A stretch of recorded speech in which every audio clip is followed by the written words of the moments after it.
Esta portada ha pasado ligeramente desapercibida. Es el semanario Sucesos, que publica una extensa entrevista al cabecilla de un nuevo grupo armado, un terrorista que se hace llamar Camilo Reyes, y además tiene, las iniciales Fuerzas Armadas Revolucionarias Ejército Popular Tupacamarista del Perú.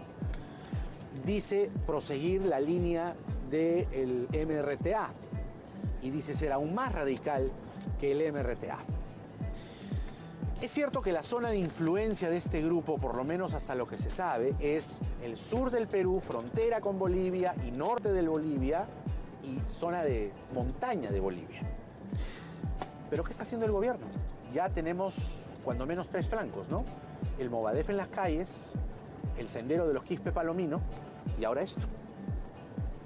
Nadie aquí quiere alarmar, levantar humo. No, este es un testimonio real. Este es un testimonio verídico. Y las cosas que dice aquí las vamos a comentar con el director de este semanario, el señor Víctor Tipe, y también va a estar acompañado del periodista experto en temas de narcotráfico y de terrorismo, Pedro Yaranga. ¿Qué está pasando? Sobre todo con la revelación de este nuevo grupo, que además ya se sabía que operaba hace buen tiempo. Regresamos enseguida. ¿Cómo se identifica usted?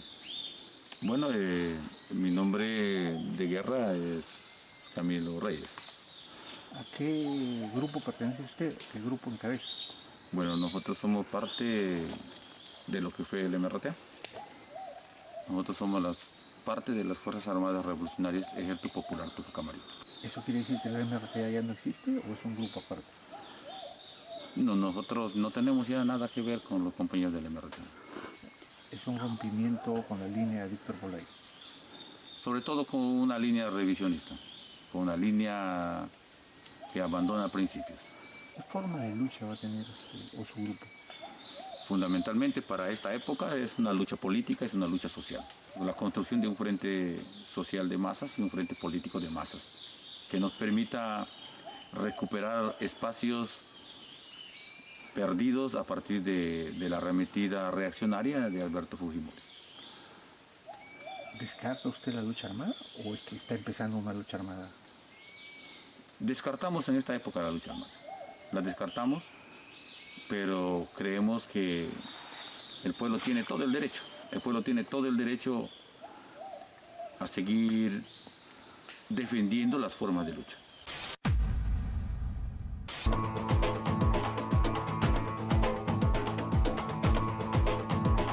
Lo que acabamos de ver, inquietante, preocupante, es un fragmento de la entrevista que ha publicado esta semana el semanario Sucesos, dirigido por el periodista Víctor Tipe, que está aquí con nosotros junto a Pedro Yaranga, que es un periodista especializado en narcotráfico y subversión. Y se trata de un nuevo grupo armado que responde a las siglas de Fuerzas Armadas Revolucionarias Ejército Popular Tupacamarista del Perú. Gracias a los dos por estar aquí. ¿Cómo estás? ¿Qué tal? Estamos preocupados, Víctor. La primicia que has publicado con el encabezado del nuevo grupo armado, exmiembros del MRTA anuncian otra guerra revolucionaria desde frontera con Bolivia, preocupa por lo que hemos vivido y lo que se desprende, o por lo que se desprende aquí, podríamos volver a vivir. ¿Quiénes son estos guerrilleros, estos terroristas, estos aliados del narcotráfico? ¿Cómo los defines tú? Bueno, yo puedo definir por lo que vi. Es un grupo armado, definitivamente. Eran 8 o 9 personas. No puedo indicar la cantidad exacta porque estaban como un anillo de seguridad y yo solamente hablé directamente con este personaje que se llama Camilo Reyes, o sea, se llama Camilo Reyes. Que habló de su versión en lucha armada, sí. En función de eso podemos especular y saber qué cosas podrían hacer en el futuro. Ya tengo entendido de que ya por lo menos hay una identificación plena sobre quién es. En función de eso podemos ya hablar de cosas más concretas, ¿no? Pero en ese momento yo no podía saber cuál era la dimensión de este grupo, ni qué cosa es lo que quería. ¿Y para ti ahora cuál es la dimensión? Bueno, con los dos elementos que tengo, primero de haber estado en ese lugar y ahora con lo que dice el Ministerio, yo creo que no tiene una base ideológica suficiente como podría, comparándolo por ejemplo con un Modaef o con un Sendero Luminoso de los años 80. Ya. Es cierto que es preocupante, cualquier grupo armado es preocupante, aunque sea delincuentes comunes, como inicialmente quiso definirlo el Ministerio del Interior, pero ahora tengo entendido de que ya lo está mirando de otro modo, ¿no? El ministerio, Pedro, identifica a quien se hace llamar Camilo Reyes como Julio César Vázquez Vázquez y además sostiene que opera en Bolivia, en territorio boliviano. ¿Qué información tienes tú sobre Vázquez Vázquez? Pero me parece que el ministerio tampoco está del todo seguro porque inicialmente un poco dudó. Sin embargo, la policía especializada, especialmente de la DIVINESP, sí ha estado haciendo seguimiento desde mucho más antes. Este personaje aparece, es un ex integrante del MRTA, que hasta el 2001 más o menos se dedicaba al cobro de cupos en la región San Martín. De acuerdo a los registros de la policía, por lo menos, este estuvo casi en 2 o 3 oportunidades en la cárcel por un periodo bastante corto.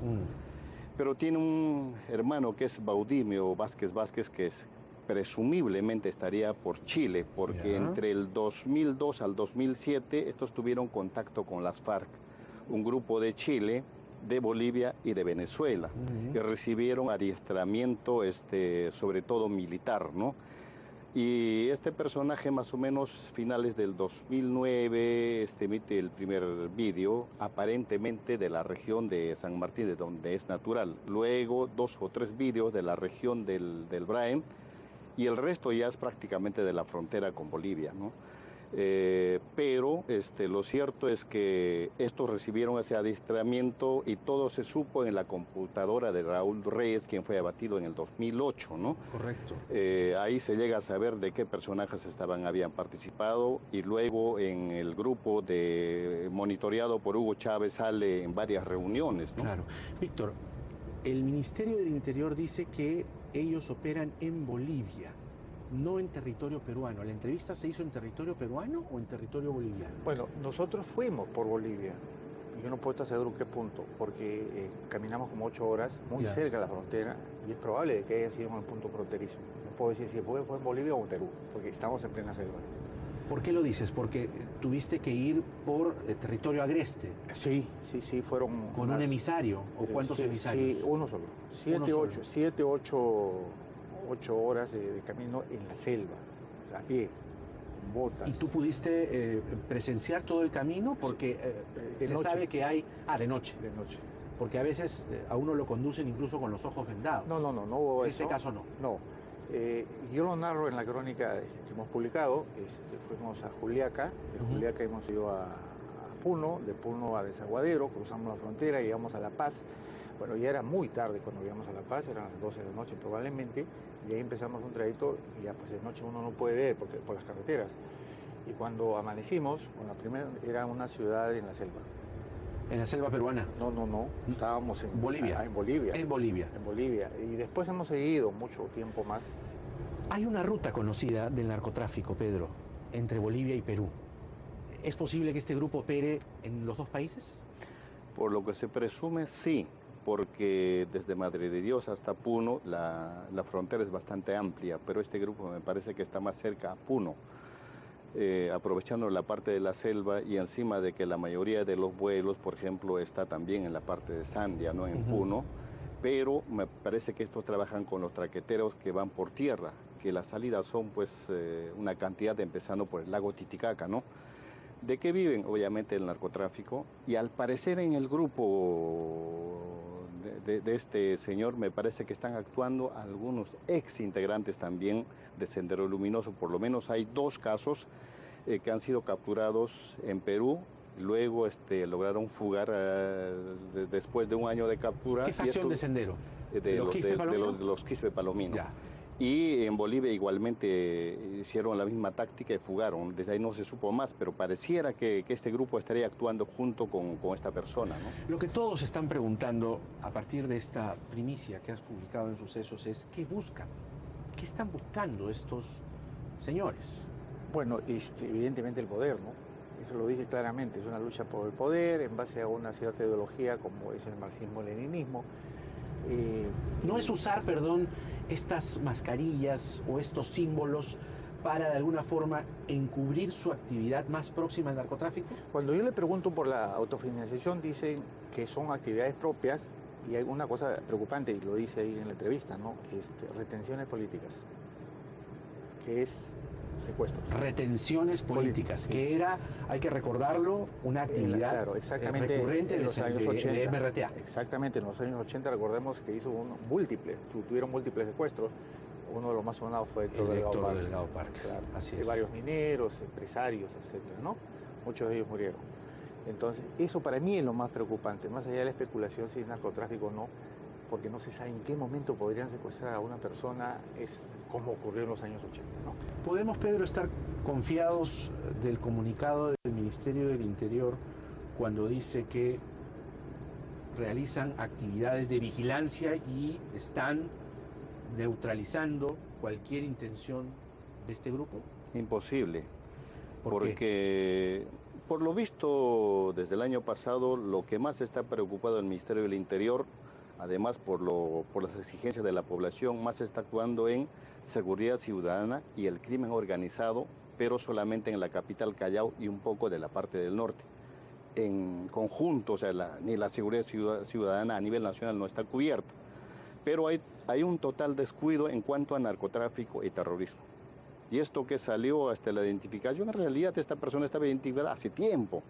Casi de suerte lo han sacado, seguramente ya por fuentes más públicas, el ministerio ha podido sacar, pero decir de que algún grupo esté directamente dirigido tras esta persona, que sepa yo, no hay. La sensación que te dejó, ¿cuál fue finalmente? O sea, ¿cómo saliste de la entrevista? ¿Preocupado? Sí, por supuesto, evidentemente, bueno, todo el trayecto hubo preocupación, porque no Imagino. sabíamos a dónde ir. Imagino. Claro, y en la entrevista, o tuvimos que preguntar ahí previa a la entrevista, porque llegamos muy tarde al punto de contacto, en plena selva, y después de eso dormimos ahí, si se puede llamar a dormir, y después en la mañana, con las primeras luces del alba, hicimos la entrevista. Inmediatamente salimos y regresamos, ¿no? O sea...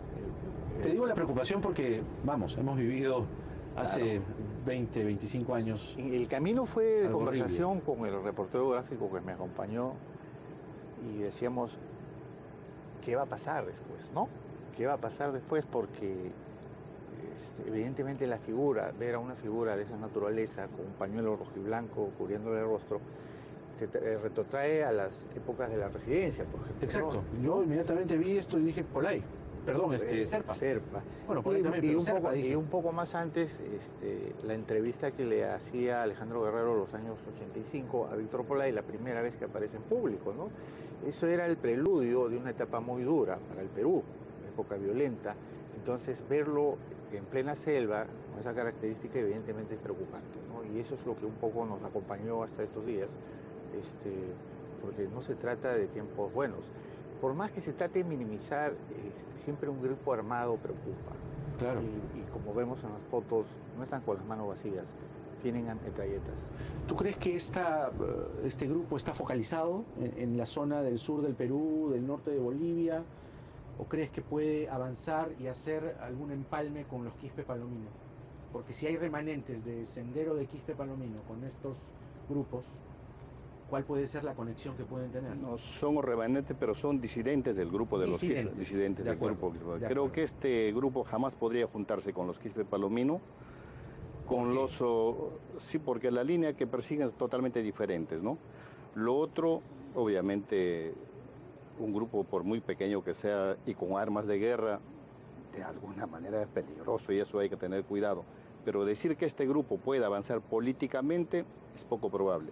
Pero de alguna manera es una amenaza, porque este grupo podría estar cerca a lo que es el crimen organizado, narcotráfico, y el crimen organizado siempre van de la mano. ¿El armamento que viste? AKM. AKM. Sí, vi unos 3 o 4, no vi más. ¿No viste más? No vi más, porque están escondidos en el bosque, era un anillo, ahí están las fotos. Sí. Era un anillo de seguridad, no todos se formaron como en otras ocasiones, y hubo 2 o 3 personas cercanas a Camilo Reyes, el resto estuvo alejado, brindando seguridad, se podría decir. Yo les agradezco mucho, Víctor, y te reconozco que hay una primicia aquí importante que yo creo debería servir no para taparla, como has dicho, yo diría, ponerlo debajo de la alfombra, que fue el error que se cometió en los años 80, sino encararla frontalmente. Gracias por esta entrevista, gracias Pedro Igual. por tus comentarios. Nosotros Muchas gracias, regresamos Jaime. enseguida en Primer Plano.